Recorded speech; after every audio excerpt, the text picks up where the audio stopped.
Oke, bismillah. Assalamualaikum warahmatullahi wabarakatuh. Bismillahirrahmanirrahim. Alhamdulillahirabbil alamin. Wa bihi nasta'inu ala umurid dunya waddin. Allahumma sholli wa sallim wa barik ala habibina wa syafi'ina Sayyidina wa maulana Muhammadin wa ala alihi wa ashabihi wa man tabi'ahum bi ihsanin ila yaumiddin. Bismillah.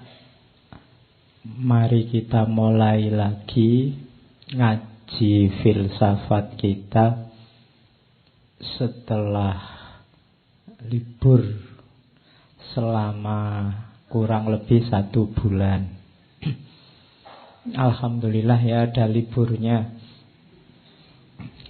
Biar gak terus-terusan, itu menunjukkan bahwa ngaji ini sifatnya mungkinul wujud.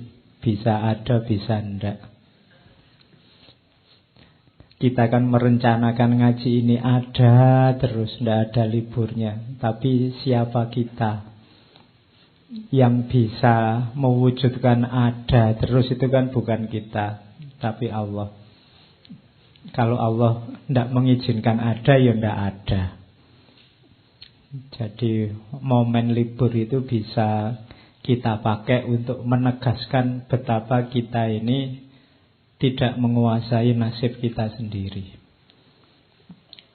Nasib kita ya sekuasa apapun, sekuat apapun kita, penentunya Allah. Yang kedua, momen-momen libur, kemudian masuk kembali, momen beraktivitas, kemudian libur, kemudian beraktivitas lagi, momen-momen berpisah, kemudian bertemu. Itu sebenarnya bagus untuk momen, kalau di filsafat, momen kontemplasi, refleksi diri. Kalau dalam agama, momen untuk muhasabah. Jadi momen muhasabah itu kira-kira begitu kita ketemu lagi hari ini, setelah sebulan libur, dalam waktu sebulan itu apa yang meningkat dalam hidupmu? Kalau itu ilmu, kamu sudah nambah ilmu apa dalam waktu sebulan? Kalau itu kebaikan, kebaikanmu sudah tambah belum dalam waktu 1 bulan ini? Itu namanya momen-momen muhasabah. Jadi ngecek, kita dapat apa sih? Setelah tidak ketemu sebulan, opo nggak dapat apa-apa? Atau dapat apa-apa sih Pak, tapi saya tidak tahu dapat apa saja. Ya, kalau jawabanmu kamu tidak dapat apa-apa, berarti kamu stagnan. Kalau bahasa hadisnya, kalau stagnan itu namanya orangnya rugi. Kalau lebih jelek dari sebulan yang lalu, itu namanya mal'un, dilaknat. Saya dapat apa-apa sih Pak? Pasti wawasan ya tambah, macam-macam tambah, mungkin kebaikan juga tambah. Tapi saya tidak tahu, saya disuruh muhasabah itu tidak bisa ketemu apa saja yang saya dapat. Itu menunjukkan bahwa mungkin kita menjalani hidup ini sebagian besar dengan tidak sadar. Sehingga yang masuk apa, yang tambah apa, atau jangan-jangan yang berkurang apa, kamu juga tidak tahu. Nah itu, makanya enaknya itu, kalau ketemu teman lama, tiba-tiba ketemu, kan kamu biasanya takut ditanya, sudah kawin belum? Sudah lulus belum? Itu kan gak enak. Yo, tanya yang reflektif. Sudah nambah kebaikan apa? Sudah jadi apa? Kan gak sering pertanyaannya begitu. Oke, jadi semoga libur 1 bulan, sekarang ketemu lagi, kamu tambah baik dalam segala halnya. Malam ini kita mulai, meskipun bulan ini kita hanya dapat 2 hari Rabu, kita ambil tema cinta ilahiyah, mahabbah. Cuma saya tidak ngambil teori, saya ambil dari novel-novel besar dalam sejarah Islam. Yang nulis juga para sufi. Jadi para sufi itu menjelaskan cinta ilahiyah tapi secara simbolik. Kita ambil dua naskah kisah cinta yang sangat terkenal. Yang pertama dari beliau Abdurrahman Jami, atau yang sering dikenal Jami saja, yang karya puncaknya adalah Yusuf Zulaikha. Rabu depan kita ketemu Syekh Nizami dengan Laila Majnun. Jadi kalau melihat latar belakang pengarangnya, tidak mungkin dia cuma ingin cerita cinta-cintaan. Anak muda, laki-laki perempuan, cinta yang erotis, pasti tidak itu tujuannya. Kemungkinan paling besar adalah sebenarnya mereka ingin menceritakan atau paling tidak menanamkan atau mengajarkan mahabbah, cinta ilahiyah. Cuma secara simbolis. Makanya kita pakai judul alegori. Oke, malam ini kita ketemu beliau Abdurrahman Jami, Nuruddin Abdurrahman Jami. Beliau ini lahirnya 1421, nanti meninggalnya 1492. Tergolong sufi-sufi agak belakangan. Cuma beliau ini nanti punya gelar Khotamus Syu'ara. Kalau Ibnu Arabi kan Khotamul Auliya. Kalau Nabi Muhammad Khotamul Ambiya. Nah, Jami ini dikenal sebagai Khotamus Syu'ara, pemuncaknya para ahli syair. Karena beliau ini pujangga besar pada zamannya. Ya, Jami itu nama tempat kelahiran sekaligus tempat berkarirnya, daerah Jam. Daerah Jam itu wilayah Khurasan. Nanti beliau juga tinggal di Herat. Kalau hari ini wilayah-wilayah itu adanya di daerah Afghanistan. Cuma zaman itu masuk imperium, masuk daerah Persia. Jadi nanti puisi-puisinya dikenal sebagai puisi-puisi dari wilayah Arab Persia. Jadi itu latar belakangnya. Ya, beliau termasuk penerusnya ajaran-ajarannya Ibnu Arabi. Meskipun nanti beliau juga sempat kuliah di Nizamiyah. Jadi, dan punya spesifikasi keahlian di bidang sastra. Yusuf Zulaikha ini salah satu karya puncaknya yang menjelaskan tentang sebenarnya maunya cinta ketuhanan. Dan jangan dibayangkan ceritanya Yusuf Zulaikha ini ya seperti itulah ceritanya Nabi Yusuf dan Zulaikha yang sebenarnya. Wong ini alegori sifatnya, jadi beberapa bagian ya dimodifikasi, didramatisir sesuai kepentingannya Jami untuk menjelaskan tentang mahabbah. Jadi ya ndak persis seperti itu mungkin kejadiannya, tapi seperti itulah Jami menjelaskan tentang hubungan antara Yusuf dan Zulaikha. Tapi di situ banyak sekali simbol-simbol. Ya, kalian yang harus memecahkan kode-kode simbol itu untuk tahu apa yang diinginkan oleh Jami dari cinta ilahiyah. Ya, narasi ceritanya pasti terinspirasi oleh kisahnya Nabi Yusuf di Al-Quran. Di surat Yusuf, surat ke-12 dari Al-Quran. Oke, jadi itu tentang Abdurrahman Jami.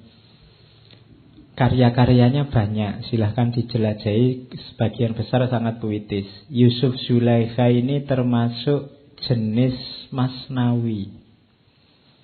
Ya, yang belajar bahasa Indonesia dulu, ketika belajar jenis puisi lama itu kan, masnawi itu kan berarti strukturnya dua-dua.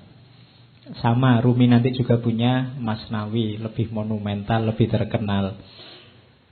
Tapi Jamik juga punya masnawi. Kalau di puisi lama kan masnawi itu strukturnya AA 2, terus bawahnya lagi BB, terus bawahnya lagi CC, dengan cara menyusunnya begitu. Meskipun ini sifatnya cerita, tapi modelnya masnawi, itu tidak gampang. Puisi gabung sama prosa. Nanti ya puisi lama itu ya, kalau 4-4 kan ada lagi rubaiyat. Kalau rubaiyat itu 4-4. Ada lagi yang 5-5. Kalau 5-5 namanya kit'ah. Ada lagi yang 8-8. Kalau 8-8 namanya ghazal. Oh, itu bahasa Indonesia. Pelajarannya dulu. Oke, semoga kalian masih ingat. Kalau lupa ya enggak apa-apa, enggak ditanyain malaikat. Oke, bismillah, kita mulai. Ya, saya bukanya tetap dari surat Yusuf ayat 12. 3 ayat pertama. Saya ambil 3 ayat ini karena ada beberapa kata yang menarik menurut saya. Kalau yang pertama alif lam ro itu tidak masalah, tilka ayatul kitabil mubin. Yang selanjutnya menarik, inna anzalnahu qur'anan arabiyyan la'allakum ta'qilun. Sesungguhnya kami turunkan Al-Qur'an dalam bahasa Arab supaya engkau berpikir. Ini ayat ini menarik, menjelaskan bahwa kenapa Allah menurunkan Al-Quran, supaya kita berpikir. Jadi Al-Quran itu harusnya menginspirasi kita, mendorong kita untuk berpikir. Jangan dipisah-pisah, jangan dipilah-pilah mana lebih penting, Quran atau akal. Tidak, dua-duanya penting. Adanya Quran membuat kita jadi berpikir. Terus kalau ini yang tentang kisahnya, nahnu nakussu alaika ahsanal qasasi bima auhayna ilaika hadzal Quran.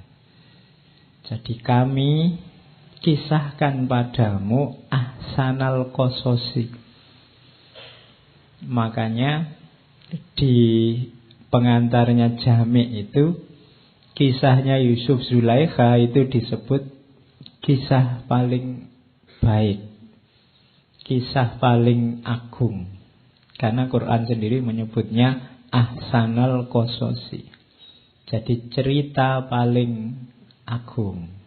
Isinya ternyata kisah cinta. Nah, oke, ya terserah tafsirmu apa. Wong yang ngomong Quran sendiri bahwa ini adalah kisah ahsanal qasasi bima auhayna, melalui apa yang kami wahyukan padamu lewat Al-Quran ini, hadzal Quran. Oke, jadi malam ini kita bertemu kisah paling luar biasa. Cuma ya karena ini sifatnya ngaji, saya tidak akan dongeng. Kamu sudah tahu rangkaian ceritanya. Saya hanya nyuplek bagian-bagian tertentu yang tak anggap penting untuk menjelaskan cinta ilahiyah. Jadi saya tidak akan dongeng ya. Khawatirnya kamu tambah ngantuk. Saya ngomong gini aja kan kamu bolak-balik anggap ngantuk. Apalagi aku dongeng. Oke.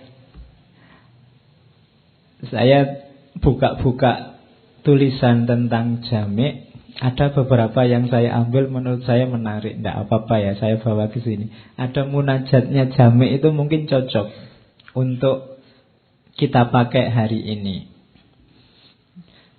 Ini munajat sekaligus doa. Katanya Jami', ya Robbi, ya Tuhanku, jauhkanlah kami dari perbuatan menghabiskan waktu untuk perkara-perkara kecil yang tidak berguna. Tunjukkan kepada kami segala perkara menurut hakikatnya. Angkatlah dari batin kami selubung ketidaksadaran.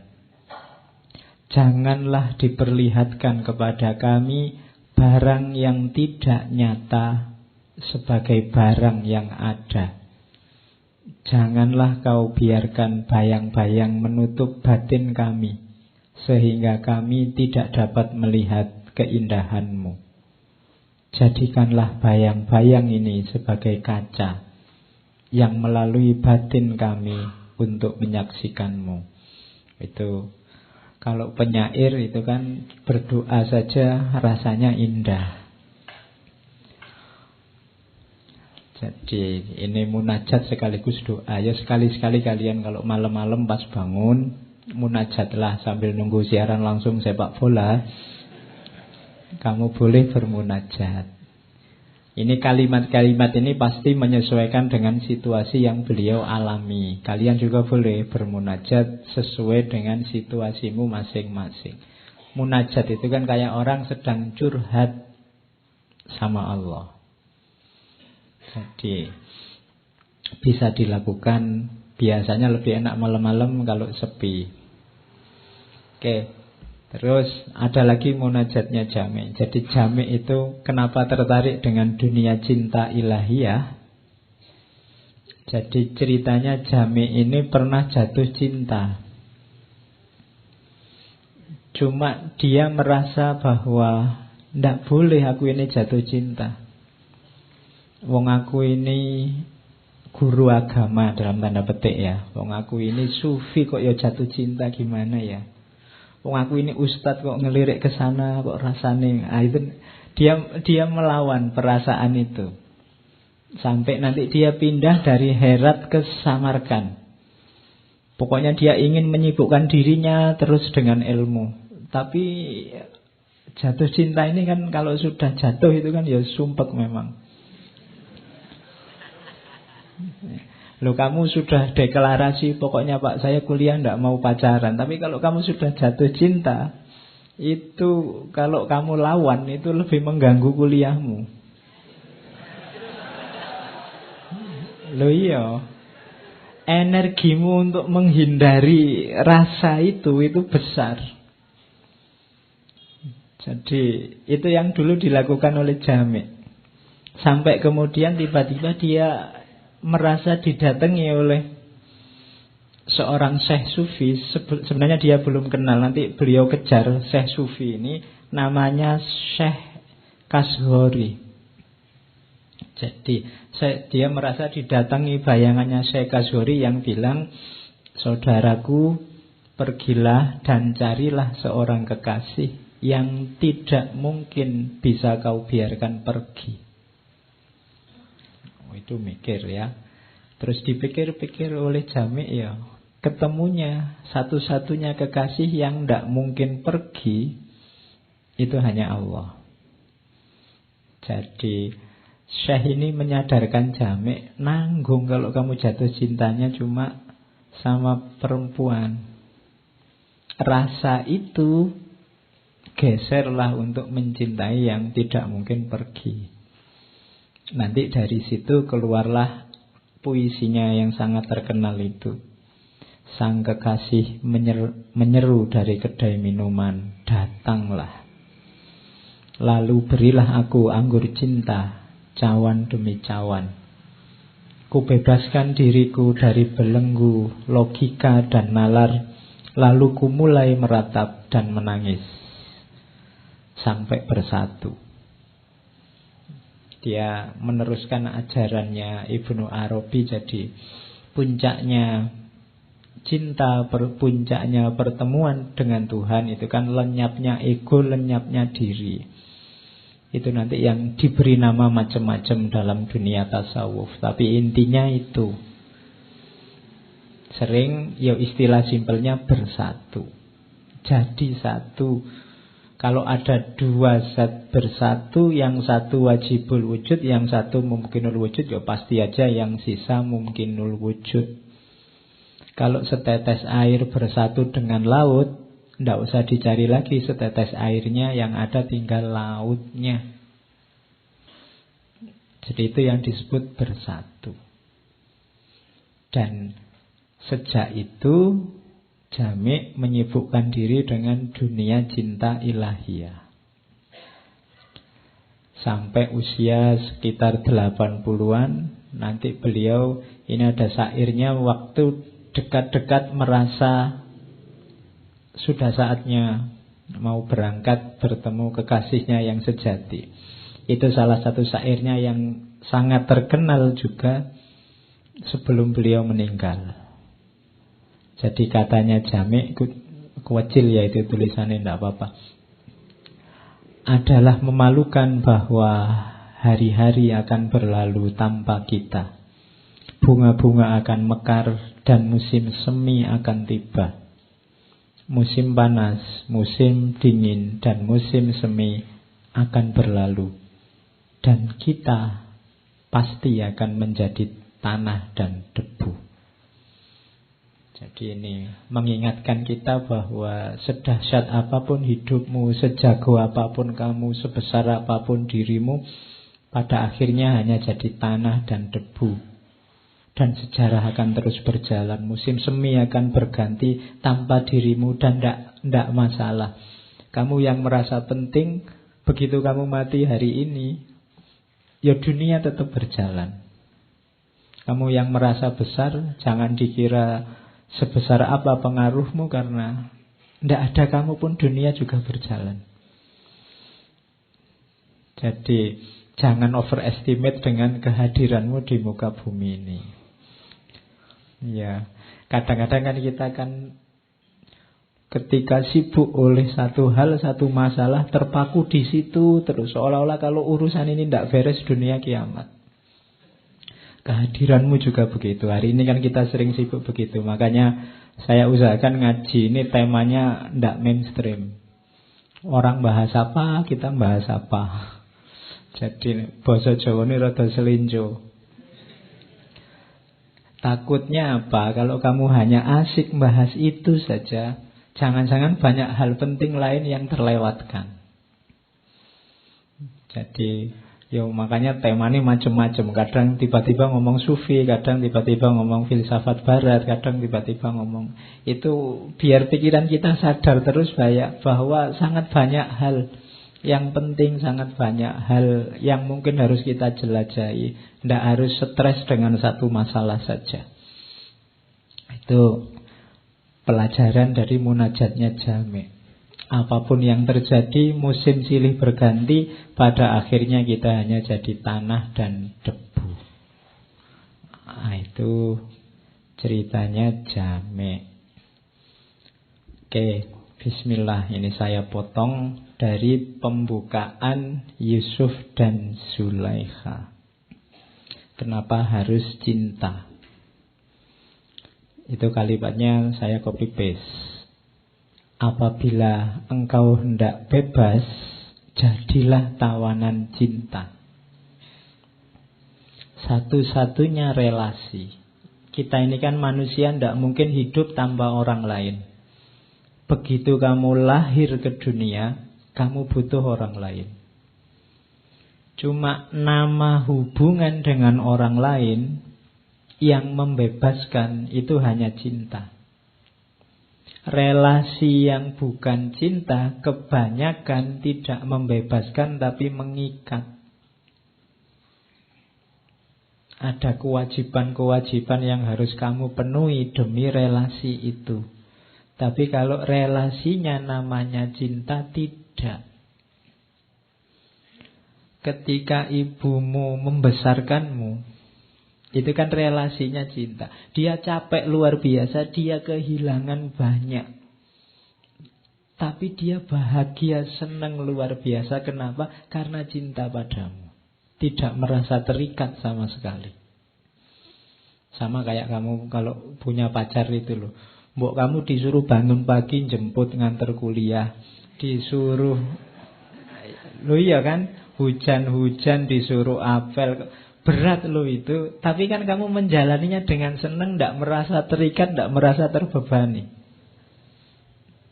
Jadi kamu merasa, yo ini yang membahagiakanku. Tidak ada yang mengikat. Padahal sebenarnya kamu rasanya kayak terikat, tapi sebenarnya tidak. Maka katanya Jami' di awal-awal Yusuf dan Zuleha itu, jika engkau ingin bebas, jadilah tawanan cinta. Apabila engkau menginginkan kegembiraan, bukalah hatimu bagi penderitaan cinta. Ini kayak paradok ya. Kalau kamu ingin senang, masuklah ke dunia cinta yang penuh penderitaan. Loh, itu tadi kan penderitaan sebenarnya. Kamu harus jemput pagi-pagi, kamu harus apel malam-malam, hujan-hujan. Itu kan sengsara. Kalau diceritakan kan rasanya tragis. Tapi kamu kan bahagia, senang. Kenapa? Karena ada cinta di situ. Gembira. Mungkin kamu menceritakannya sambil berbunga-bunga. Padahal kamu ya di Pulau Soro, nanti masuk warung kamu disuruh bayari. Tapi kamu kan bahagia, kamu milih nanti akhir bulan kamu ngirit daripada tidak bisa neraktir dia. Oh, itu kan kegembiraan. Dari anggur cinta datang kehangatan dan pesona. Tanpa cinta yang ada hanya kesusahan dan keakuan yang dingin. Jadi orang yang hidupnya tanpa cinta, isinya hanya kewajiban-kewajiban, isinya hanya ego, kepentingan diri sendiri dan nafsu. Itu bahasanya Jami', hidup yang dingin, tidak berwarna. Hidup yang hitam putih, tidak cerah. Ingatan kepada cinta menyegarkan hati si pecinta, dan kejayaan datang kepada dia yang menjayakannya. Jadi ini nggak perlu saya jelaskan. Yang sudah ngalami pasti merasakan. Yang belum ngalami, ya dibayangkan saja. Ini kan wilayah-wilayah yang susah dijelaskan. Yang jatuh cinta mesti ngerti. Apabila Majnun tidak minum anggur dari mangkoknya, apakah yang membuatnya terkenal di dunia ini dan di dunia kemudian? Kalau ini untuk minggu depan sebenarnya, karena cerita Jami' ini kan lebih muda daripada Nizami. Inspirasi Yusuf Zuleha juga banyak dari Laila Majnun. Katanya Jami', kalau Majnun tidak jatuh cinta, tidak minum anggur cinta, dan masuk ke dunia penderitaannya cinta, siapa yang mau cerita tentang Qais al-Majnun? Kalau Qais dulu jatuh cinta, terus diterima begitu saja, terus kawin, terus punya anak, tidak ada yang mau cerita. Tapi justru dia jadi luar biasa, jadi monumental ketika masuk ke ranah cinta yang susah sekali, yang menderita sekali, yang sakit sekali. Kayak Romeo and Juliet itu kan mesti ada tragedinya sehingga diceritakan dari zaman ke zaman. Banyak kisah cinta jadi monumental ketika itu sangat sengsara, sangat susah. Ada kesusahan cinta. Ribuan orang berbakat cemerlang tapi asing terhadap cinta telah lenyap tanpa meninggalkan riwayat atau peninggalan yang mengabadikan namanya. Jadi banyak orang yang berbakat, pinter, tapi hidupnya tidak ada cinta di situ, dia lenyap begitu saja dari percaturan dunia. Engkau boleh mencoba 100 hal, tapi hanya cinta yang akan membebaskanmu dari dirimu sendiri. Ini katanya Jami'. Maka janganlah melarikan diri dari cinta. Jangan. sekalipun dari cinta dalam samaran duniawi. Kalian jatuh cinta sama temanmu sak kelas, itu kan cinta dalam samaran duniawi. Kalian mencintai apa, itu cinta dalam samaran duniawi, tidak apa-apa. Mungkin masih level-level artifisial. Yang penting apa? Kamu belajar mencintai dulu. Hatimu lunakkan dulu dengan cinta. Karena itu merupakan persiapan bagi kebenaran tertinggi. Yo, kalau ujuk-ujuk cinta sama Allah mungkin agak berat. Yang bisa kamu lakukan apa? Belajar. Hatimu diajari caranya mencintai. Pada apapun dulu. Bagaimana engkau akan membaca Al-Quran tanpa mempelajari abjad, katanya Jami. Itu kan, latihan dulu cinta di dunia, jatuh cinta dulu sama temennya, jatuh cinta dulu sama apa gitu, ndak apa-apa. Itu kan cinta dalam samaran duniawi, ya meskipun ada batas-batasnya, tapi intinya apa? Hatimu ini dilatih mencintai. Kalau tidak, susah kamu. Karena apa?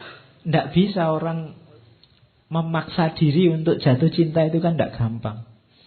Kamu tiba-tiba bilang, saya mau cinta ke Allah Pak, tidak bisa. Kayak kamu punya teman cantik, kalau kamu tidak cinta, kan tidak bisa dipaksa, saya harus cinta ke dia. Sama Allah juga begitu, tidak bisa cinta itu dipalsu bahwa kamu soleh-solehkan dirimu, kamu dari mulutmu keluar kalimat thayyibah terus dari, ini cinta, tidak gitu. Kalau jatuh cinta, ya jatuh cinta aja, tidak bisa dimanipulasi. Karena urusannya rasa. Maka apa? Latihan jatuh cinta. Hiduplah dengan alur yang penuh cinta. Nanti batinmu terlatih mencintai. Aku dengar, katanya Jami, kisah seorang pencari yang pergi kepada seorang arif, meminta petunjuk jalan sufi.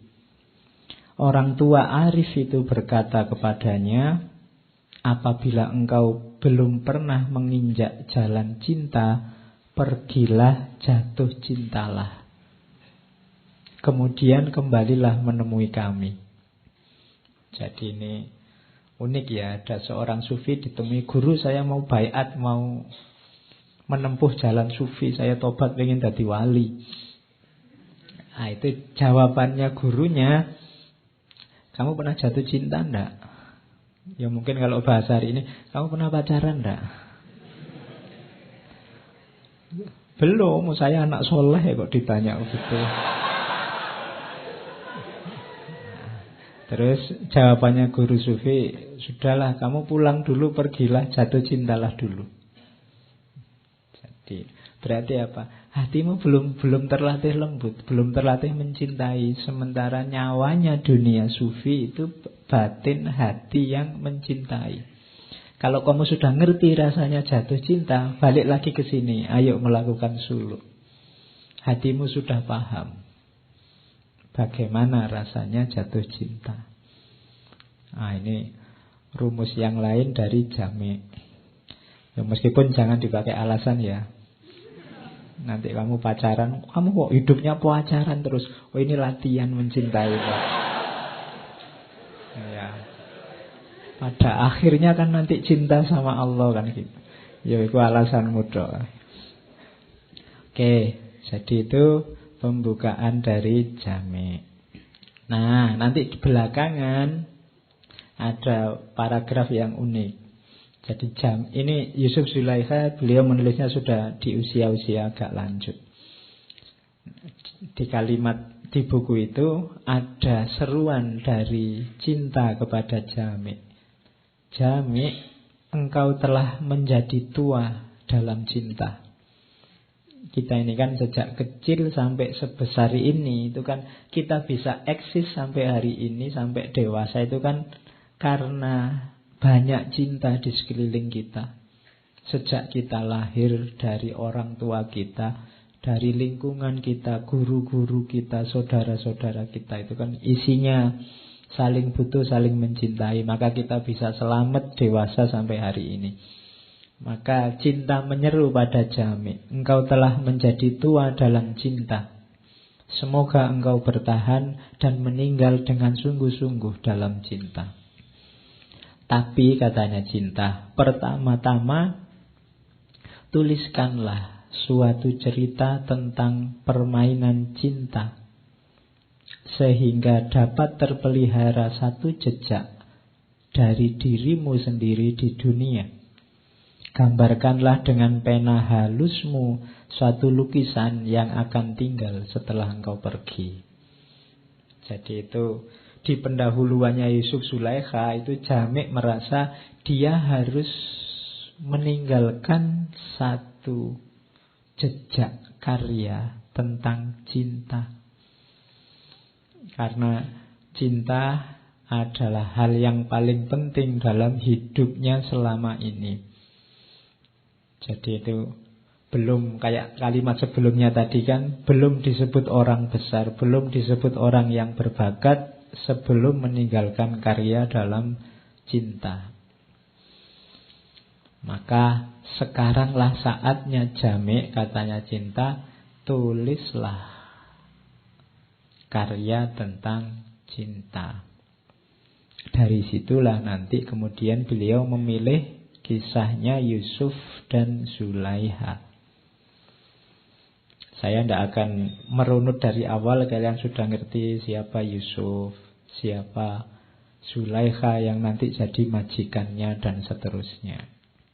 Kalau di Jamik, Zulaikha itu seorang putri yang sebelum beliau nanti jadi istrinya wazir di Mesir, sudah diperlihatkan keindahannya Nabi Yusuf. Jadi dia sudah jatuh cinta sama Yusuf sebelum ketemu.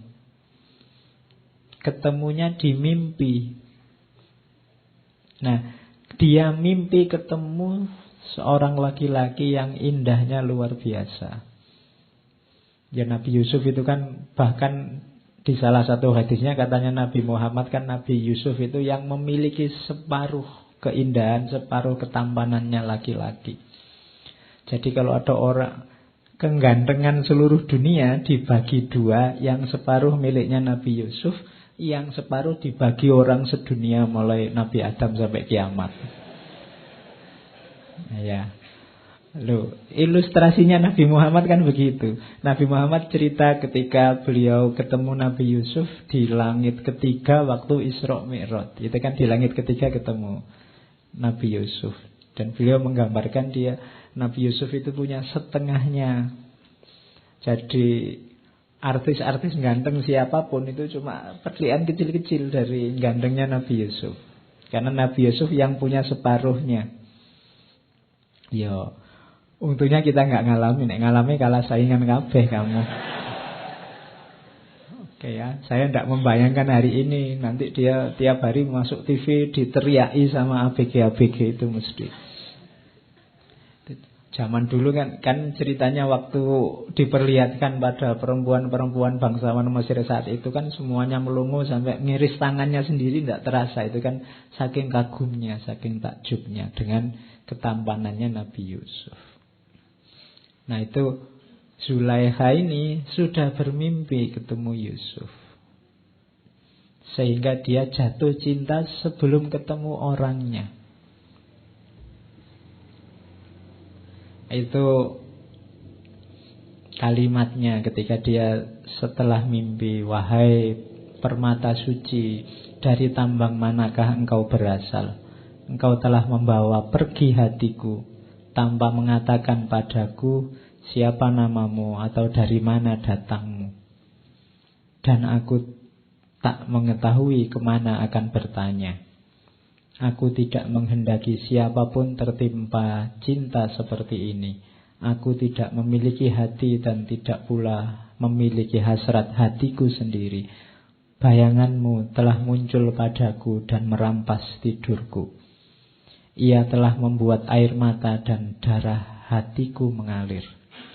Tubuhku yang tak terbawa tidur menjadi lesu. Dadaku terbakar. Aduhai, tak dapatkah engkau memadamkan nyala ini? Mestikah engkau selalu laksana nyala api yang membara? Oh, itu kan jatuh cinta beneran kan? Padahal hanya cuma mimpi. Ini sebenarnya simbol, kalau dalam bahasa sufi, kehausan spiritual. Jadi jiwamu itu sebenarnya menjerit-jerit ingin ketemu dirinya yang hakiki. Kamu tidak pernah ketemu, mungkin dalam tanda petik ya ketemu Allah. Kamu ngertinya mungkin hanya dalam bayangan-bayangan, dalam konsep-konsep. Tapi sebenarnya jiwamu sangat merindukan itu. Makanya ini alegori cinta ilahiyah. Jadi batin kita itu sebenarnya sangat ingin ketemu Allah. Cuma nafsu kita, hasrat kita, ambisi kita menutupi itu semua sehingga kamu tidak sadar. Begitu sadar kamu kebingungan kemana harus mencari, di mana bisa ditemukan. Nah, itu simbol dari kerinduannya Zulaikha pada seorang Yusuf. Ya nanti pada akhirnya kalau di ceritanya Jami', di salah satu mimpinya yang terakhir, sosok ini ngaku, aku adalah seorang wazir agung dari Mesir. Dan ya nantinya Yusuf ini kan jadi wazirnya Raja Mesir setelah dia dipenjara, setelah dia ngalami macam-macam nafsir, mimpi segala, kan dia nanti jadi wazir. Jadi ngomongnya, aku ini wazir agung dari Mesir. Nah, Zulaikha ini akhirnya membuka diri melamar. Siapapun boleh melamar saya, ngomong ke ayahnya. Sehingga banyak raja-raja melamar. Pokoknya Zulaikha nunggu kalau ada wazir dari Mesir melamar, itu yang diterima. Akhirnya ada wazir dari Mesir yang melamar. Cuma bukan Yusuf. Jadi itu nasibnya Zulaikha. Dia sudah terlanjur menerima lamaran, begitu ketemu, ternyata bukan yang di dalam mimpinya. Yo, nanti nangis-nangis lagi sampai dia dapat petunjuk lagi bahwa ya kamu nanti akan ketemu Yusuf. Cuma harus melalui ini dulu, melalui wazir ini dulu. Oke. Nah, terus ini ada bagian yang dari saya bilang tadi, ada suara yang mengingatkan Zulaikha. Dia sudah mau berontak, tidak mau dinikahi oleh wazir agung Mesir. Tapi terus dia dapat ilham, wazir agung Mesir itu bukan keinginan hatimu. Akan tetapi tanpa dirinya engkau mustahil meraih dan mencapai tujuanmu. Bersabarlah, sebab engkau akan segera melihat ketampanan dan keindahan kekasihmu dalam hidup bersama sang wazir. Dan ini yang membuat Zulaikha, ya sudah kalau gitu dinikahi wazir, tidak apa-apa. Kalau di ceritanya Jami', dia mau dinikahi, jaminannya dia tidak disentuh. Ya, jadi Syekh perawan, kamu mau ndak? Jadi itu janjinya dari wazirnya begitu. Jadi asal mau saya nikahi, tidak disentuh juga tidak apa-apa. Yang penting sudah punya Zulaikha. Nah itu, ini sebenarnya simbol. Jadi untuk ketemu Yusuf memang perlu melewati wazir agung. Ada banyak wasilah yang kita butuhkan karena kelemahan kita untuk bisa langsung bertemu dengan Allah. Kita tidak sedahsyat para aulia, para kekasih Allah yang bisa anytime bertemu, bermuajahah, munajat sama Allah. Kita butuh banyak wasilah, termasuk kesehatan tubuh kita sendiri, termasuk kekuatan kita, termasuk dunia lingkungan sekeliling kita. Itu kan kendaraan-kendaraan, wasilah-wasilah. Iya, cinta itu di dalam batin, cuma menuju batin ini kan perlu banyak kendaraan. Kalau kamu sakit ya tidak jadi berjalan. Kalau lingkunganmu nggak mendukung juga tidak jadi berjalan. Jadi kita butuh banyak kendaraan cinta. Nah, itu disimbolkan dengan Zulaikha yang harus kawin dulu sama Wazir Agung. Nanti setelah kawin baru bisa ketemu Yusuf. Oke, nanti benar dikawinin, dibawa ke Mesir, baru nanti ceritanya ganti ke Nabi Yusuf yang dimulai dari surat Yusuf tadi ayat keempat. Sejak Yusuf bermimpi cerita ke ayahnya, kemudian dicurangi saudara-saudaranya, sampai dijual jadi budak. Dan rame sekali saat itu di pasarnya Mesir, ada budak baru yang gantengnya luar biasa. Semua orang rebutan pengen beli. Kalau di ceritanya Jami', sebenarnya yang memenangkan Yusuf itu awalnya rajanya Mesir, bukan wazirnya. Tapi Zulaikha yang saat itu sudah ngerti, dia kagetnya luar biasa waktu lihat budak itu ternyata seperti yang ada di mimpinya. Dia rela mengorbankan semuanya hanya asal dapat budak yang namanya Yusuf ini. Jadi akhirnya rajanya ngalah. Yusuf dibeli si Wazir Agung ini. Dan nanti banyak perempuan yang lain yang wow waktu lihat Yusuf. Banyak yang pingsan. Ceritanya begitu. Sampai yang diceritakan oleh Jami', ada seorang perempuan namanya Basigho. Basigho ini perempuan kaya raya, bangsawan, cantik. Begitu lihat Yusuf dia pingsan. Dan dia rela menukar apapun demi dapat Yusuf.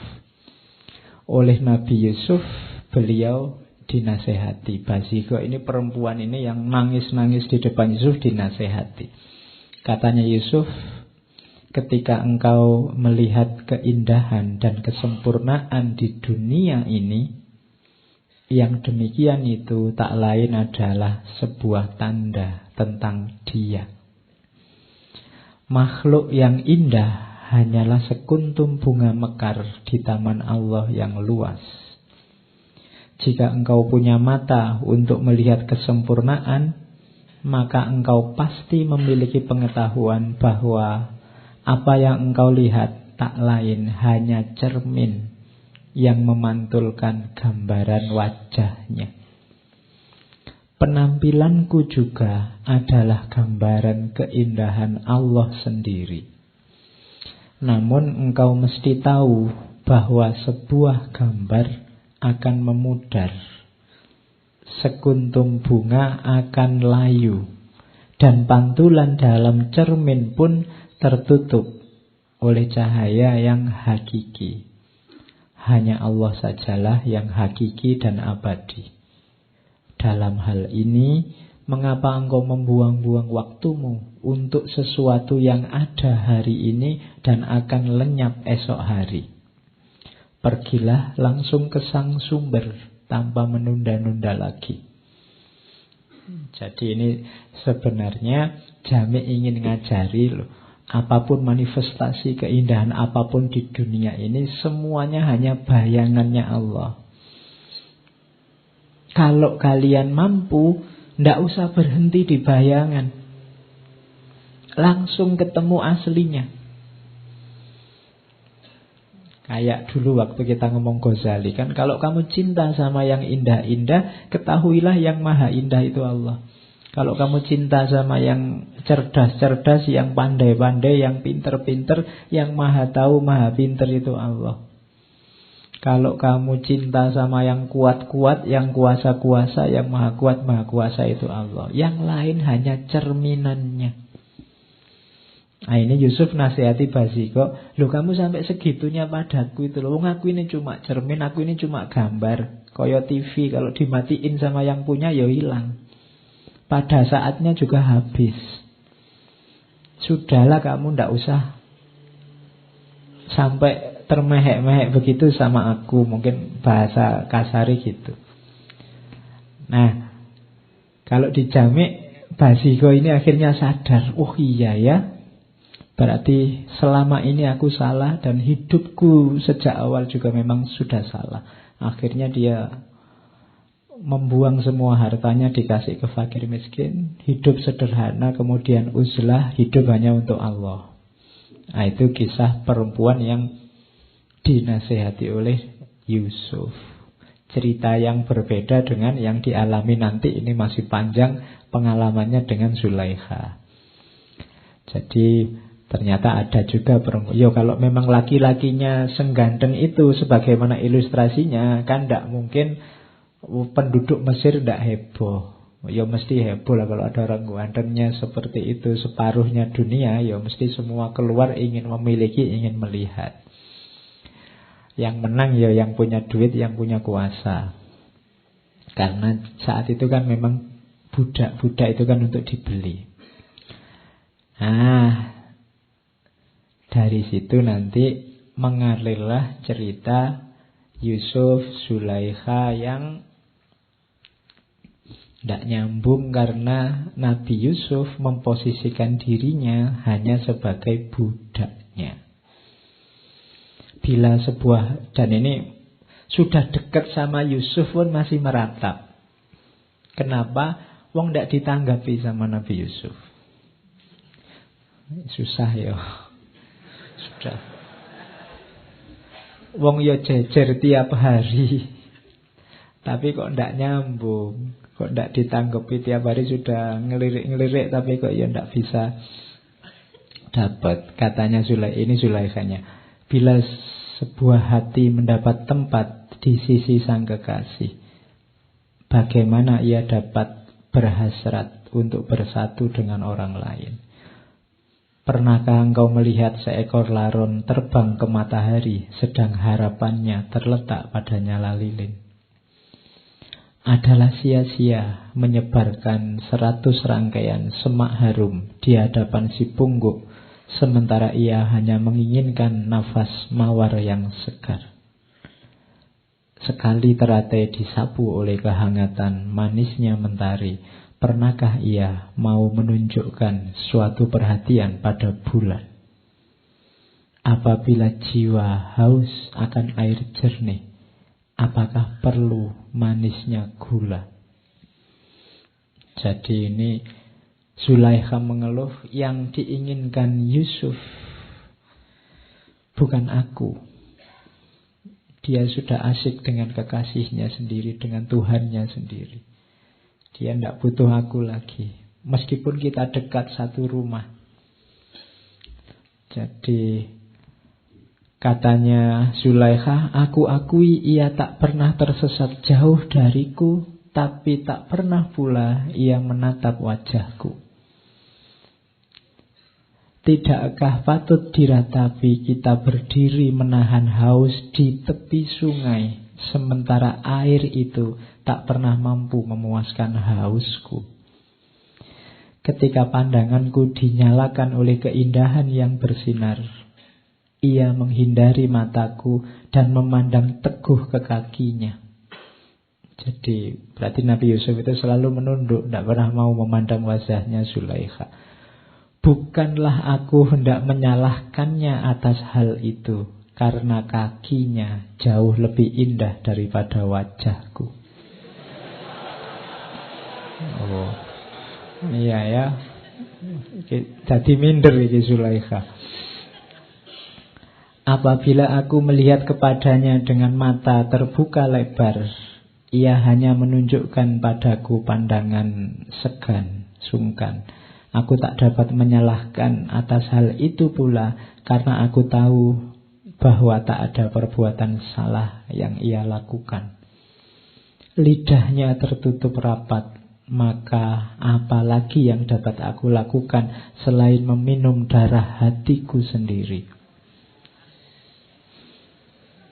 Iya, ngenes ya. Oke. Melihat bibirnya membuat mulutku bergetar dan mengalir air mataku. Aku cemburu bahkan kepada lengan bajunya yang dapat menyapu tangannya, serta pada ujung jubahnya yang menyapu debu di kakinya. Oke, kalimatnya puitis ya. Udah cemburunya sama bajunya. Enaknya jadi jaketnya bisa memeluk dia. Enaknya jadi itu kan. Oh, itu kalimatnya Zulaikha. Jadi dia dekat tapi tidak bisa memiliki. Bahkan di Jami' diceritakan pokoknya semua pelayan, termasuk yang cantik, yang paling cantik, yang biasa, disuruh melayani Yusuf dan dekat-dekat sama Yusuf. Terus Zulaikha pesan, nanti kalau Yusuf tertarik pada siapapun di antara kalian, ngomong padaku. Jadi Zulaikha ini punya rencana, nanti biarlah Yusuf jatuh cinta, suka sama salah satu pelayan ini, nanti malam-malam biar Yusuf diundang ke kamarnya, tapi Zulaikha yang di dalam. Sampai begitu. Nah, cuma sampai nanti ada cerita yang terkenal sekali dalam Al-Quran itu kan, Nabi Yusuf dijebak di dalam kamar, kemudian diajak. Saya tidak bayangkan kalau kalian ya. Ya, itu kan terkenal sekali. Saya ngambil dari Al-Quran itu kan. Wa rawadathu allati huwa fi baitiha an nafsi. Jadi Zulaikha yang dia menginginkan orang yang tinggal di rumahnya untuk dirinya sendiri, wa ghallaqatil abwab, terus menutup pintunya, wa qalat haytala, kemudian dia berkata, ayo masuklah. Terus jawabannya Yusuf apa? Qala ma'adzallahi innahu rabbi ahsana maswai. Aku berlindung pada Allah dan sesungguhnya Tuanku ini orangnya sangat baik. Jadi aku takut sama Allah dan ingatlah bahwa wazir ini kan baik sekali sama aku. Masa aku mau mengkhianatinya? Innahu la yuflihu dzalimun, berarti aku zalim. Sementara orang zalim itu tidak akan mungkin bisa menang, tidak akan mungkin bisa bahagia. Nah, jadi ya kalau ada pelakor, ada pebinor hari ini itu.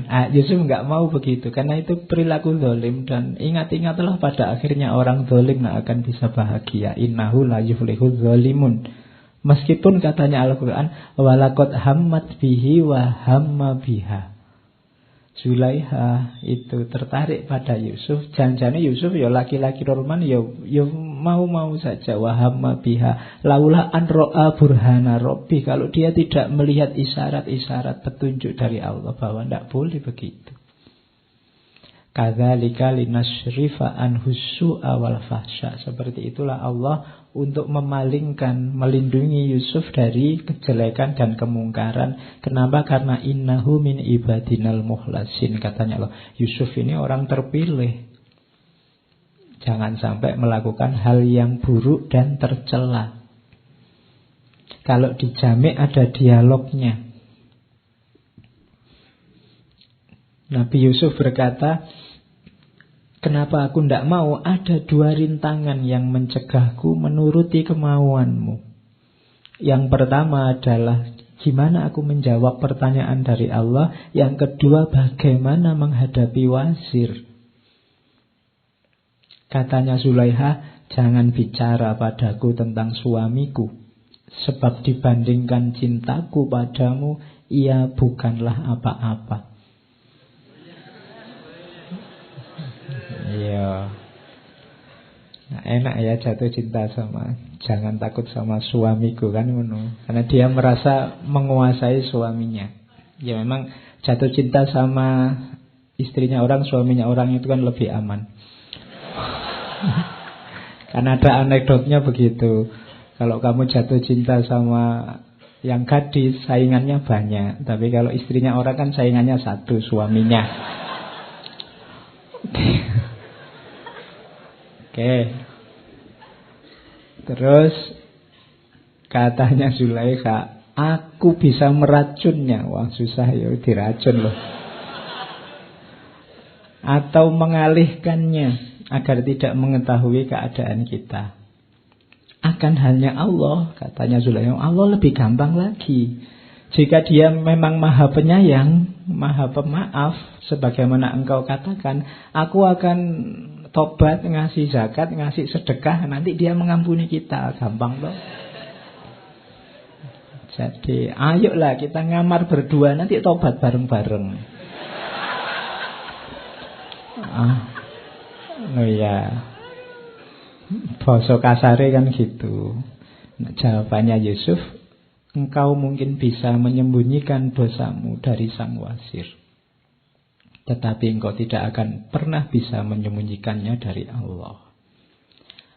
Akan halnya ampunannya, apakah dia dibayar untuk menciptakan kita sehingga dia mau menerima suap untuk mengampuni kita? Ya kan? Itu kan kamu mau menyuap Allah tuh dengan sedekah, dengan zakat, dengan itu enggak. Allah tahu, Allah itu maha tahu segalanya, tahu niatmu, tahu segala kekejianmu. Jadi katanya Yusuf, tidak mungkin kita bisa mengelabui Allah. Nah, itu narasinya Jami' memperjelaskan, memperpanjang ayat tadi. Nah, akhirnya kan kita tahu semua, Yusuf lari keluar, bajunya ditarik oleh Zulaikha sehingga robek di belakang, terus ketahuan wasir di depan kamar. Dan wasirnya ini maunya marah, tapi setelah lihat bukti, ya tidak bisa mengelak bahwa yang salah istrinya. Terus berkembanglah isu, berkembanglah gosip kemana-mana bahwa istrinya wasir ini sungguh tidak tahu malu karena cinta sama budaknya sendiri, itu pun ditolak. Itu kan malunya luar biasa. Ya. Nah, terus karena itu Zulaikha untuk menghilangkan rasa malu, lo dianggapnya aku ini rendah, ayo sekarang semua tak tes. Akhirnya diundanglah perempuan-perempuan bangsawan ke rumahnya. Itu kan diceritakan oleh Al-Quran itu, falamma sami'at bimakrihinna arsalat ilaihina. Saat tahu makar, tipu daya, gosip yang berkembang dari perempuan-perempuan di kota tentang dirinya, arsalat ilaihina, diundanglah perempuan-perempuan itu, wa a'tadat lahunna muttaka'an, disediakan perjamuan, wa atat kulla wahidatin minhunna sikinan, setiap perempuan dikasih pisau. Waqalat, kemudian berkata pada Yusuf, ukhruj, waqalat ikhruj alaihin. Nah sekarang mereka sudah siap-siap makan, pegang pisau. Yusuf, sekarang kamu keluar, lewat di depan mereka. Falamma ra'ainahu akbarnahu wa qatta'na aydiyahunna. Begitu lihat Nabi Yusuf lewat, semua langsung wow, melongo, tidak sadar, sampai ngiris tangannya sendiri. Jadi, kalau sampai ngiris tangan tidak sadar itu kan luar biasa. Biasanya kalau kamu nggak sadar disenggol, diiris baru sadar. Ini kebalikannya. Saking tidak sadarnya ngiris tangannya tidak terasa. Jadi falamma ra'ainahu akbarnahu, takbir. Takbirnya bukan untuk tawuran, untuk nyerbu, tapi untuk wah. Jadi kalau lihat orang ganteng kamu bisa Allahu Akbar gitu. Loh iya kan, contohnya kan, jadi kalau ini kan ada ayatnya. Loh kok lihat orang ganteng Allahu Akbar, ada ayatnya. Surat Yusuf ayat 31. Falamma ra'ainahu akbarnahu. Terus mereka wakulna, dan mereka berkata, hasya lillahi ma hadza basyara in hadza illa malakun karim. Jadi demi Allah, ini bukan manusia orang yang gantengnya kayak gini. Ini pasti malaikat yang mulia. Itu.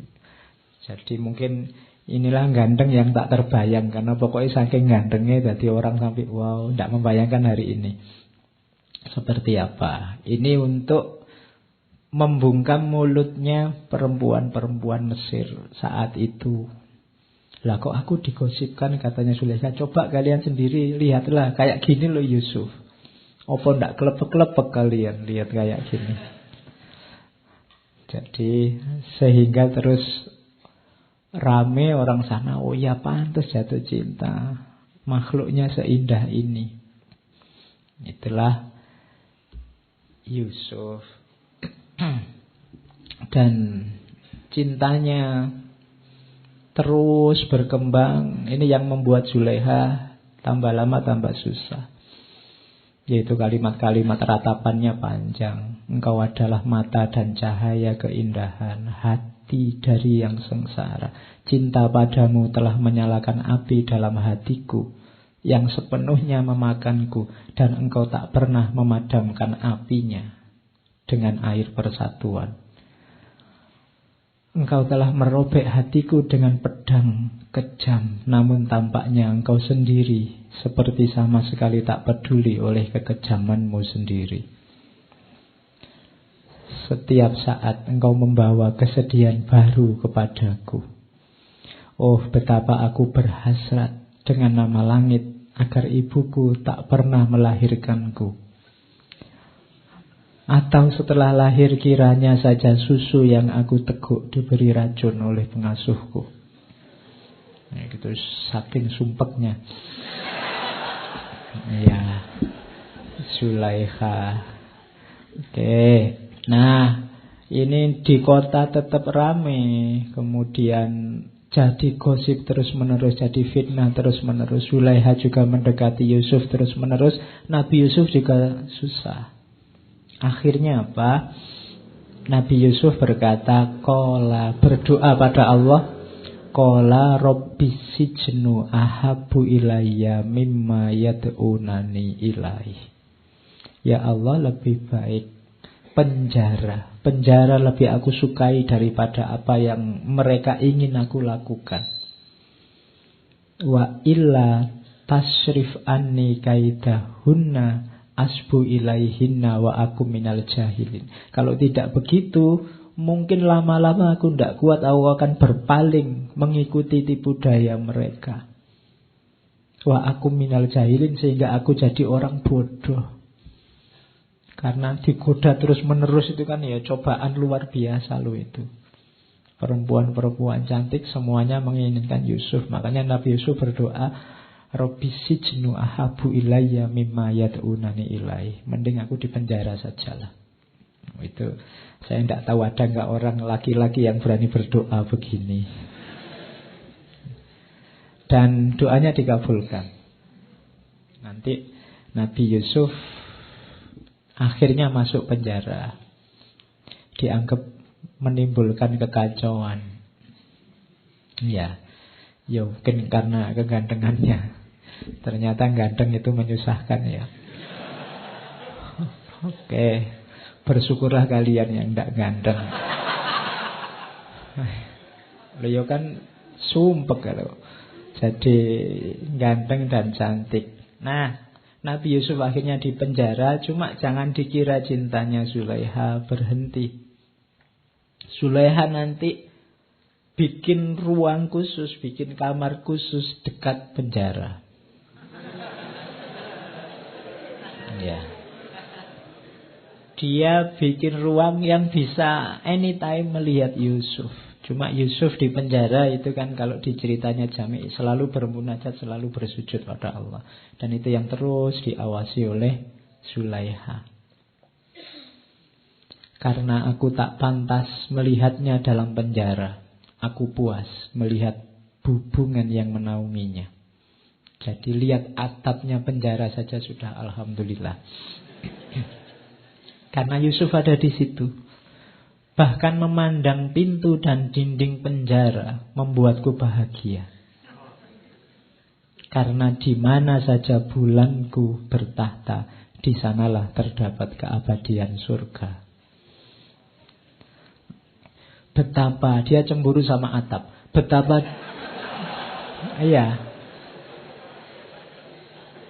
betapa diberkati atap itu yang melayaninya sebagai naungan dari matahari dunia. Betapa aku merasa iri atas tembok yang beruntung di mana ia bersandar, dan lantai yang mampu mencium kaki makhluk yang demikian menawan itu. Wahai sekiranya saja pedang cintanya mau menetakku menjadi sekecil anai, lalu aku dapat terbang melalui jendelanya dan menari dalam cahayanya yang bersinar. Oh, ini jadi dia sudah bikin kamar dekat penjara pun masih gelisah. Dia belum bisa bertemu dengan Yusuf, kekasihnya. Ini sebenarnya isyarat-isyarat dari Jami, orang yang jatuh cinta sama Allah. Segala yang berhubungan dari Allah, yang ada, yang berkaitan dari Allah pun dia cintai, dia sukai. Jadi itu yang diisyaratkan oleh Jami. Jadi orang yang cinta sama Allah itu tidak akan bisa benci sama apapun yang lain. Kenapa? Segala yang lain itu kan makhluk ciptaannya Allah. Kalau kamu ngaku mencintai Allah tapi masih bisa membenci apapun yang lain, padahal apapun yang lain itu masih ada hubungannya sama Allah, itu berarti masih belum cinta beneran. Jadi itu yang diisyaratkan lewat Zulaiha. Terus itu juga ada kalimat yang menunjukkan bahwa ini sebenarnya waktu Zulaiha yang tiap hari merata merenung tentang Yusuf, diajak ngobrol sama pelayannya ndak nyambung. Katanya Zulaiha, aku tak pernah sadar akan diriku, maka janganlah mengharapkan aku untuk menyadarimu semua. Apabila kalian hendak berkata padaku, ingatlah untuk menggoyang tubuhku dulu. Dengan demikian aku akan kembali menjadi diriku sendiri dan mendengarkanmu. Hatiku dipenuhi dengan terpidana yang aku cintai. Itulah sebabnya segala kesadaranku tiada.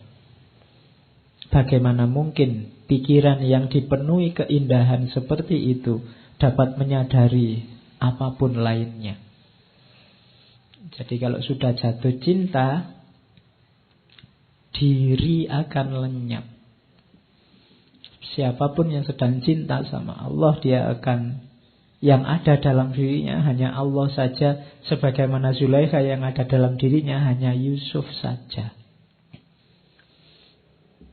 Makanya banyak sufi dalam ekstasenya, puncaknya, secara tidak sadar bilang Anallah.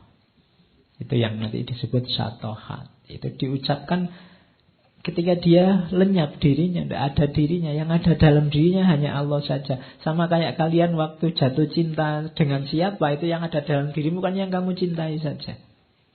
Waktu lihat minuman yang ada di pikiranmu, kalau pacarku sukanya teh yang tanpa gula, itu kan pacarmu. Kamu jalan-jalan di mall lihat toko baju, mesti kalau kekasihku sukanya baju yang semacam ini. Kalau yang ada di pikiranmu hanya dia, itu menunjukkan lenyapnya diri. Yang ada diri yang dicintai. Jadi penjelasan sederhananya begitu.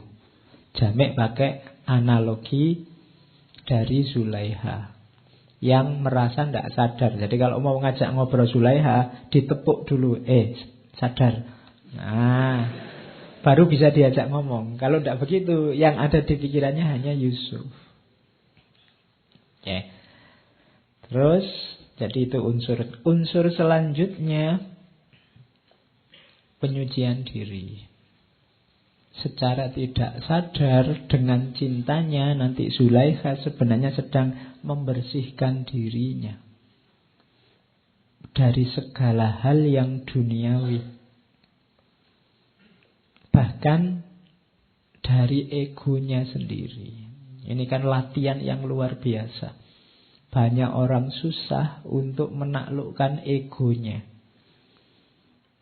Maka jalannya apa? Cinta. Makanya tadi Sufi tadi ketika didatangi anak muda disuruh pergilah jatuh cintalah dulu. Latihan apa sih paling utama dari cinta itu? Menaklukkan ego. Orang yang cinta itu pasti tidak egois, tidak berpikir tentang dirinya, yang difikirkan yang dicintai. Maka dalam cinta ada namanya penyucian diri. Kamu tersucikan lewat cinta. Kenapa? Egomu kamu kalahkan sekarang. Itu latihannya yang penting di situ. Katanya Jami', pecinta yang sesungguhnya tak dapat lagi menyadari bau atau warna dirinya sendiri. Ia tidak mempunyai perhatian, baik dengan mengakrabi atau memusuhi pada siapapun selain kekasih. Hatinya tidak terpaut pada tahta atau mahkota. Semua keserakahan dan hawa nafsu telah membenahi kopernya dan meninggalkan jalannya. Apabila ia bicara, itu adalah kepada sang kekasih. Apabila ia mencari, maka ia hanya mencari kekasih. Jadi itulah manfaatnya cinta yang dialami nanti oleh Zulaikha. Dari situ nanti Zulaikha di cerita-cerita terakhir lebih mudah ketemu Allah. Dan nanti ini dipinjam oleh Jami' untuk menasehati dirinya. Engkau juga wahai Jami', datanglah. Keluarlah dari dirimu dan masuklah ke dalam kediaman kebahagiaan abadi. Engkau mengetahui jalan menuju ke sana.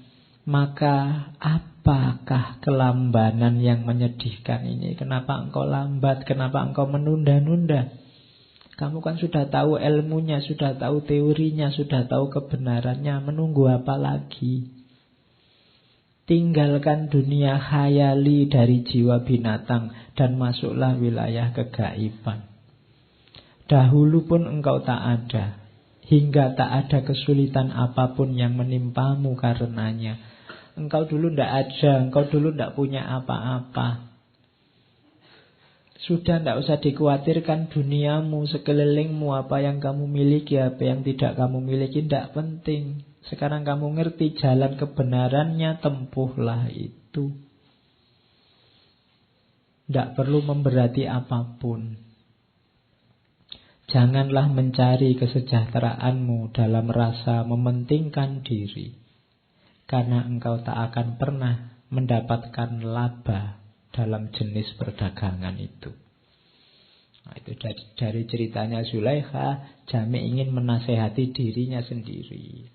Lah aku masa cuma nasehati orang lain. Aku juga harus menempuh jalan itu. Karena aku sudah tahu jalannya, sudah tahu kebenarannya, sudah tahu yang harus dilakukan.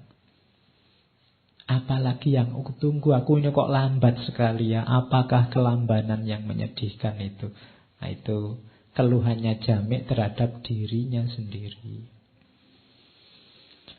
Nah nanti Yusuf di penjara, Zulaikha tetap dengan cinta dan ratapan-ratapannya. Sampai nanti Yusuf, kita sudah tahu bagaimana ceritanya, sampai dia diangkat jadi wazir yang agung. Cuma saat Yusuf jadi wazir, Zulaikha ini hartanya habis. Jadi dia sudah tidak lagi jadi istrinya wazir. Sisa kekayaannya dipakai untuk mengejar dan mencari biar bisa dekat sama Yusuf. Itu pun sangat kesulitan. Yang dilakukan tiap hari dia duduk di pinggir jalan, sekiranya di jalan itu Yusuf akan lewat dan menghabiskan hartanya untuk itu, sampai dia miskin sama sekali kayak orang-orang pinggir jalan, sampai dia kurus dari sangat cantik jadi jelek, jadi tidak cantik lagi, jadi tua, jadi ya karena sudah tidak terawat lagi. Yang ada di pikirannya tinggal Yusuf. Nah, satu ketika beneran dia ada di pinggir jalan, Yusuf lewat. Nabi Yusuf yang melihat perempuan kayaknya kenal, tapi kok antara ingat dan tidak. Akhirnya disapa, memperkenalkan diri, betapa kagetnya Yusuf. Ternyata ini Zulaikha yang dulu. Ya di situ, ya kalau adegan film mungkin tangis-tangisan. Ya karena ketemu. Cuma dilihat dari situasinya, Yusuf ini heran, ini kok bisa bertahan sekuat ini dalam cintanya. Bahkan dilihat dari situasinya, harusnya ini yang sudah sakit-sakitan, sudah tua, bisa bertahan hanya menunggu Yusuf, itu luar biasa. Apalagi kok tidak mati-mati, mungkin bahasanya Yusuf. Terus ya ketika Yusuf begitu, ada suara dari Allah. Jadi Yusuf dapat isyarat, dapat ilham, aku belum mengambilnya, sebab dalam dirinya terkandung cinta pada orang yang juga aku cintai. Siapa yang akan mengizinkanmu untuk mematikan kuntum mawar di tamanku dan menginginkan kehancuran salah seorang kekasihku? Karena ia sangat sayang padamu, bagaimana engkau mengira bahwa aku akan mengambil hidupnya? Matanya yang menangis memberikan kesaksian akan cintanya. Meski sepanjang hidupnya kubuat ia putus asa, kini aku akan membuatnya kembali muda. Ia telah memberikan padamu jiwanya yang sangat berharga. Jika aku sekarang memberkahinya, jadikan ia sebagai bagian dari jiwamu. Jadi ini isyarat dari Allah. Ya sudah, sekarang kamu sudah bisa menikahinya. Dulu kan walakot hamad bihi wa hamma biha. Sebenarnya kamu dulu kan suka juga, cuma memang masih belum halal, mungkin bahasa anunya itu. Sekarang sudah boleh. Dan kenapa ku buat dia bertahan? Karena apa? Karena dia mencintai kekasihku juga. Tidak mungkin aku mematikan, menghilangkan orang yang cinta pada kekasihku. Ini logika ini bisa dipakai. Makanya kalian banyak-banyak baca sholawat. Cintailah juga Nabi, karena kekasihnya Allah. Kalau ingin kemudahan dari Allah, cintailah orang yang dicintai oleh Allah. Nah, itu nasihatnya Jami' lewat keberadaannya Zulaikha dan Yusuf. Cintailah juga para ulama yang jadi pewarisnya Nabi. Cintailah juga para aulia, para kekasih Allah yang sekarang masih bisa kalian temui, karena merekalah kekasihnya Allah. Kalau ingin nyambung sama Allah, mereka lebih dekat daripada kita. Jadi dekatilah mereka, maka Allah juga akan mencintai kita. Kalau kalian punya orang yang dicintai dan ada orang lain yang memudahkan atau membantu orang yang kamu cintai, kan kamu juga suka sama orang itu. Itu logikanya. Makanya Zulaikha pun oleh Allah dibuat bertahan. Tidak mungkin Allah melenyapkan orang yang mencintai kekasihnya, bahkan nanti dikembalikan lagi kecantikan dan kemudahannya seperti sebelumnya. Itulah nanti, sehingga setelah itu terus menikah. dinikahkan langsung oleh Allah, saksinya para malaikat. Nah, itu Yusuf dan Zulaikha. Nanti punya banyak anak. Karena tadi Zulaikha dimudahkan kembali, akhirnya yang meninggal duluan Yusuf. Ya, Nabi Yusuf meninggal dulu. Tapi begitu Nabi Yusuf meninggal, ya Zulaikha ini ya pontang-panting lagi. Nanti meratap lagi, ceritanya dia lari ke makamnya Yusuf. Kemudian meratap, wahai di manakah kini engkau Yusuf, penyayang orang-orang yang menderita.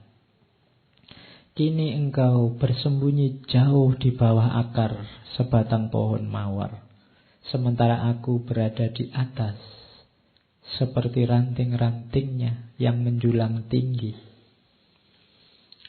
Engkau meresap ke dalam tanah seperti air, sementara aku berada di atasnya, laksana duri dan sekam. Engkau pergi sedemikian jauh, sehingga aku tak bisa memperoleh kabar tentang dirimu dari siapapun. Kehilangan dirimu telah menyulut api dalam diriku, sehingga asapnya membuat setiap orang menangis. Aku tak sanggup hidup tanpa dirimu. Dan saat itu juga Zulaikha meninggal di atas makamnya Yusuf. Jadi itu yang kisah cinta sejatinya Zulaikha dan Yusuf.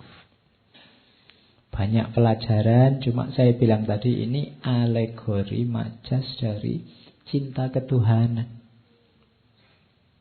Cinta kita pada Allah. Oke, itu narasi ceritanya. Saya ingin berteori, ngasih beberapa konsep sedikit tentang cinta ilahiyah. Kalau dalam dunia sufi, tanda-tandanya kamu cinta, itu paling tidak ada 7. Mahabbah itu cirinya 7. Mahabbah terhadap apapun sebenarnya termasuk pada Allah. Yang pertama, kasratul dzikr. Selalu teringat. Gak mungkin orang jatuh cinta itu lupa sama yang dicintai, atau terlena sehingga tidak ingat sama yang dicintai. Dalam momen apapun, buktinya seseorang cinta itu selalu ingat. Maka banyak sekali anjuran buat kita berpikir alladzina yadhkurunallaha qiyaman wa qu'udan wa ala junubihim. Orang yang selalu ingat sama Allah dalam kondisi apapun, duduk, berdiri, berbaring. Orang yang kayak gini menunjukkan bahwa dia cinta sama Allah. Kalau tidak cinta, susah untuk dipaksa. Anytime kamu zikir, kamu ingat sama Allah. Saya ingin zikir terus, Pak. Mulut saya akan mengucapkan subhanallah, subhanallah terus. Iyalah, pas lagi ingat, nanti sebentar lagi ketemu siapa, lihat apa, lupa lagi. Kenapa? Karena tadi dasarnya cuma dipaksa. Tapi kalau sudah jatuh cinta, tidak ada yang nyuruh, ingat sendiri. Jadi cirinya cinta itu kasratul dzikr. Jadi kalau pasanganmu memang cinta padamu, tidak perlu kamu tanya, kamu ingat aku enggak? Mesti ingat. Kamu kangen aku enggak? Mesti kangen, enggak usah ditanya. Kalau mendadak diingatkan, mbok jangan lupa padaku, itu belum cinta. Jadi pasti ingat. Yang kedua, ijab. Kagum. Di antara modalnya orang bisa jatuh cinta itu ada yang dikagumi dari yang dicintai. Pasti orang yang jatuh cinta menganggap ada yang istimewa dari yang dicintai. Kalau tidak, dia tidak akan jatuh cinta. Kalau ada yang tanya, pacarmu kayak gimana? Alah, biasa, tidak ada istimewanya. Tidak mungkin begitu. Kalau jatuh cinta pasti ada sisi yang menarik, yang membuat dia, makanya tadi jatuh tadi kan namanya ijab.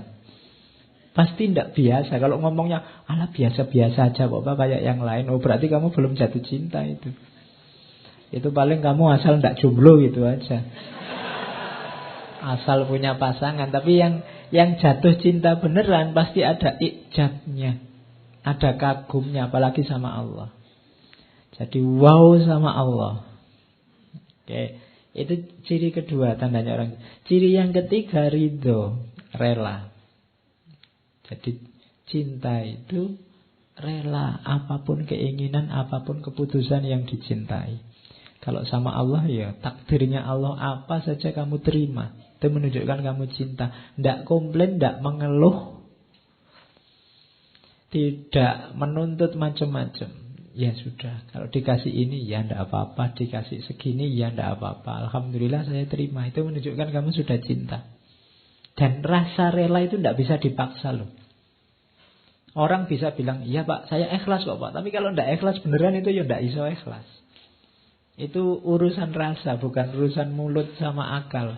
Akalmu nyuruh kamu ikhlas, mulutmu bilang ikhlas. Tapi kalau batinmu tidak ikhlas, ya tidak sebenarnya. Mungkin ya terpaksa. Jadi ridho yang hakiki, yang dari batin, menunjukkan kamu cinta. Kemudian ada lagi tadkhiyah. Tadkhiyah itu mau berkorban. Tenaga, harta, waktu, apapun demi si dia. Itu menunjukkan mau berkorban. Tadi Zulaikha apapun diberikan untuk Yusuf. Sejak membeli Yusuf sampai terakhir semua hartanya habis. Itu menunjukkan benar-benar cinta. Kemudian yang selanjutnya khauf. Rasa takut kehilangan. Takut berpisah. Takut jauh. Takut pacarnya, kekasihnya tidak ridho. Takut, itu khauf namanya. Kamu takut berpisah sama aku enggak? Enggak, pisah sama kamu ya nyari yang lain. Itu namanya belum cinta. Aku masih muda, masih cakep, masih banyak yang mau kok. Itu namanya belum cinta. Kalau cinta ada khaufnya, ada takutnya. Terus ada roja. Roja itu penuh harapan. Jadi ada harapannya. Aku berharap kita selalu bersama. Aku berharap kita selalu dekat. Aku berharap kita tidak berpisah. Karena harapan. Aku berharap kita bisa bersama terus. Kemudian to'ah, patuh. Jadi tidak bantah. Itu namanya cinta. Diminta apapun, kalau memang dalam kuasanya dipenuhi. Itu menunjukkan cinta. Jadi coba kamu, tadi saya bilang cinta itu relasi yang agung, relasi dengan sesama, dengan apapun yang paling tinggi, karakternya itu. Terhadap yang kamu cintai, apakah kamu selalu ingat, apakah kamu kagum, ridho, mau berkorban, ada ketakutannya tapi ada juga harapannya dan patuh. Ini saya bawa ringkes-ringkes teori. Jenisnya cinta ilahiyah itu, kalau ini sudah sangat teoritis, ada mahabbatullah, ada mahabbatu ma yuhibbuhullah, ada mahabbah fillah walillah, ada mahabbah ma'allah. Yang nomor 1, 2, 3 itu yang terpuji, yang terakhir yang tidak boleh. Kalau dalam agama itu nanti namanya musyrik. Mahabbah ma'allah. Kalau mahabbatullah itu cinta pada Allah. Semua yang dijelaskan di depan tadi itulah cinta pada Allah. Termasuk cinta pada Allah adalah mahabbatu ma yuhibbuhullah. Mencintai apapun atau siapapun yang dicintai Allah. Itu termasuk cinta juga pada Allah. Allah cinta kebaikan, kamu cinta kebaikan. Allah sangat mencintai Rasulullah, kamu cinta Rasulullah. Allah mencintai apapun dan siapapun, kamu juga mencintainya. Itu namanya mahabbatu ma yuhibbuhullah. Itu juga termasuk kecintaan pada Allah. Ada lagi yang ketiga, mahabbah fillah walillah. Cinta dalam Allah dan karena Allah. Kamu mencintai apapun. Kita ini kan banyak unsur-unsur alami yang cinta, yang itu ternyata bukan Allah. Misalnya cinta orang tua, cinta negara, cinta lingkungan sekeliling, cinta sama lawan jenis. Usahakan dia fillah dan lillah, dalam Allah dan karena Allah. Kenapa mencintai orang tua? Karena Allah. Allah menyuruh kita menghargai orang tua, mencintai orang tua. Kenapa mencintai lawan jenismu? Karena Allah juga. Allah menciptakan kita berpasangan, menyuruh kita saling mencintai, melanjutkan keturunan. Jadi Allah. Kenapa mencintai lingkunganmu, tetanggamu? Allah suka itu. Kenapa mencintai apa? Allah suka itu, Allah menyuruh itu, Allah mengizinkan itu, Allah meridhoi itu. Itu namanya mahabbah fillah dan lillah.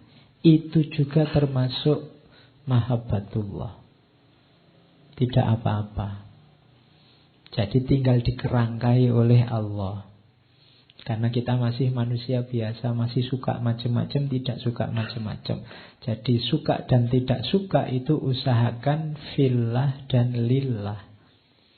Maka dia akan berubah jadi mahabbatullah. Yang tidak boleh mahabbah ma'allah. Ada yang lain yang kamu cintai selain Allah di levelnya Allah. Itu namanya musyrik.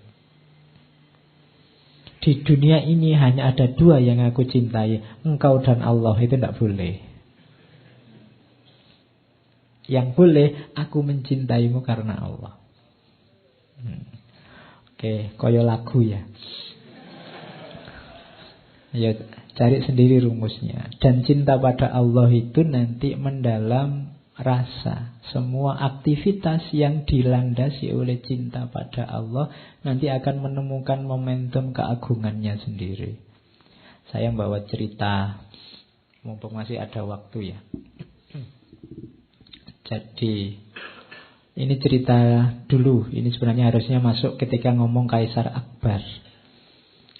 Jadi Kaisar Akbar Agung itu punya musisi istana kebanggaan, namanya Tansen. Jadi ini kayak musikusnya istana yang pokoknya dia ahli luar biasa sehingga dibanggakan banyak orang. Tansen ini kalau nyanyi, kalau di situ karena bahasa India, nyanyi dengan intonasi Megamala tentang awan mendung, orang itu merasa kayak ada awan mendung beneran. Kalau nyanyi tentang angin, tentang hujan, merasanya kayak dinginnya kayak hujan. Nyanyi tentang nagaswara, tentang ular, itu rasanya kayak banyak ular di sekelilingnya. Itu saking pinternya Tansen. Jadi orang kagum semua sama Tansen. Dibanggakan semua orang. Tapi satu ketika Kaisar ini mendengar musik, ahli musik tidak terlalu terkenal. Tapi sufi namanya Haridasa. Ini dia pengembara. Padahal musiknya nadanya biasa-biasa, tapi setiap yang mendengar tersentuh. Kaisar tanya sama Tansen, musikus kebanggaannya ini, kenapa ya lagunya Haridasa itu kok lebih menarik, jauh lebih menarik dari semua lagu yang kamu nyanyikan. Padahal nadanya biasa, isinya biasa. Tansen jawabnya jujur. Paduka, hamba bernyanyi memandang Paduka untuk melihat tanda-tanda penghargaan dari Paduka. Harapan hamba memperoleh beberapa permata atau beberapa hektar sawah. Aku nyanyinya butuh penghargaan. Bahkan ingin gaji, ingin bayaran. Jadi semua yang saya lakukan tadi show biar dapat balasan. Cuma kalau Haridasa, sedangkan Haridasa dia tidak menatap siapapun, yang dia tatap hanya Tuhan. Tanpa kekas, tanpa serakah akan materi atau ambisi duniawi. Ketika orang hanya menatap wajahnya Allah, maka dia akan bisa, apapun yang dia lakukan akan menyentuh kedalaman spiritual setiap orang. Karena Tuhan esensinya ada dalam dirimu masing-masing. Kalau hanya menyentuh itu kan bisa kulit, bisa lebih dalam lagi hatimu, bisa lebih dalam lagi sirmu. wilayah rohani yang paling dalam. Ruhnya Allah. Wa nafakha fihi min ruhi. Jadi orang yang menatap itu hanya fokus ke situ, maka dia menyentuh bagian yang paling dalam itu. Rasanya memang lebih menyentuh. Itu yang membuat, coba rasakan, para ulama tertentu mungkin kalau ceramah, kalau ngomong tidak seatraktif ini, tidak sebanyak ini teori, isinya mungkin sangat sederhana, semua orang sudah tahu. Tapi kalau beliau yang ngomong, kamu tersentuh. Itu kenapa? Karena mereka sedang menatap Allah. Mereka tidak mikir imbalan duniawi, mereka tidak mikir kepentingan egonya sendiri. Mereka tidak sedang pamer, tidak sedang show. Itu yang membuat banyak orang tersentuh. Padahal yang ngomong kayak gitu loh banyak sebelumnya, lebih canggih, referensinya lebih luar biasa. Tapi kalau beliau yang ngomong, padahal sangat sederhana tapi lebih menyentuh. Ah, itu nilai dari cinta ilahiyah tadi. Masih ada waktu terakhir, tak kasih ceritanya penyair terkenal namanya Hafid. Nama aslinya Samsuddin Muhammad. Beliau ini sufi besar, penyair juga. Mungkin pernah dengar namanya.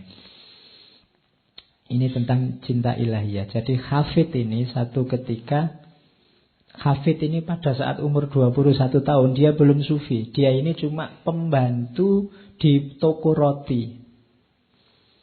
Nah, satu ketika oleh juragannya, Hafid ini disuruh ngantar roti ke rumah seorang bangsawan. Nah, di rumah itu dia ketemu dengan putrinya bangsawan yang cantiknya luar biasa.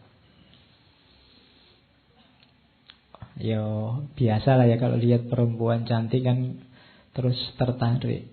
Dan dia jatuh cinta sama perempuan itu. Waduh, kok ada perempuan cantiknya gitu. Dia terbayang-bayang terus. Nah, ya Hafid ini kan karena pinter, meskipun dia pelayan pembantu yang bikin roti, dia bikin banyak puisi. Nanti puisi-puisinya Hafid kan terkenal. Puisi-puisi cinta. Dan orang suka dengan puisi-puisinya Hafid nanti. Sehingga dia nanti dijuluki pujangga, dijuluki penyair. Meskipun nama aslinya Samsuddin Muhammad. Nah, ya meskipun cintanya ini agak susah nyambung. Wong dia cuma pembantu toko roti, sementara yang ditaksir anaknya bangsawan yang cantik. Ceritanya Hafid ini hitam, pendek, jelek. Ya mungkin kalian lebih ganteng kalau dilihat pakai sedotan. Oke. Terus, nah, sampai Hafid ini wah tidak bisa ini jatuh cinta ini, tapi kok tidak mungkin. Akhirnya dia tirakat. Saya tidak tahu ada gak di sini yang pernah tirakatan ya. 40 hari 40 malam tirakatan dia. Ya mungkin dibaca wirid apa gitu. Di surat Yusuf tadi kan banyak ayat-ayat yang biasanya dipakai tirakatan untuk menjatuhkan hatinya perempuan. Oke, ya nanti boleh tanya kalau ada yang butuh. Nah, Hafid ini tirakat 40 hari 40 malam karena dia yakin kalau sudah tirakat ini mesti dikabulkan. Dan benar. Di malam ke-40 malaikat datang ke hadapan Hafid. Malaikat ini siap, kamu ingin apa saja aku kabulkan. Termasuk kalau hanya sekedar membuat perempuan itu jatuh cinta padamu. Tapi Hafid ini terpesona oleh kehadiran malaikat ini. Betapa indahnya malaikat ini. Kalau utusannya saja seindah ini, apalagi yang mengutus. Jadi kehadiran malaikat membuat Hafid lupa dengan misinya. Jadi waktu malaikatnya tanya, Hafid kamu butuh apa? Apa yang kamu inginkan? Hafid bilang, aku ingin Tuhan. Aku ingin Allah. Tidak jadi ingin perempuan. Akhirnya oleh malaikat, ya Jibril saat itu yang datang, Hafid ditunjukkan datanglah ke guru sufi, Di Siraj namanya Muhammad Attor. Guru sufi ini pekerjaannya tukang membuat parfum. Dan nanti belajar dari guru itu nanti hafid jadi sufi besar. Jadi cinta pada dunia, cinta pada perempuan, jatuh cinta pada lawan jenis yang kalau ditarik lebih jauh, kalau dasarnya memang tadi kecantikan, Allah lah yang paling cantik.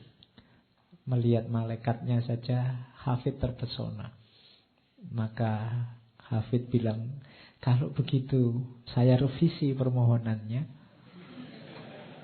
Ya, ndak tanggung-tanggung sekarang. Aku jatuh cinta sama Allah. Aku minta Allah. Dan oleh Jibril diarahkan, oke, kalau gitu datangi guru sufi ini, bergurulah ke beliau. Jadilah nanti hafid sufi besar.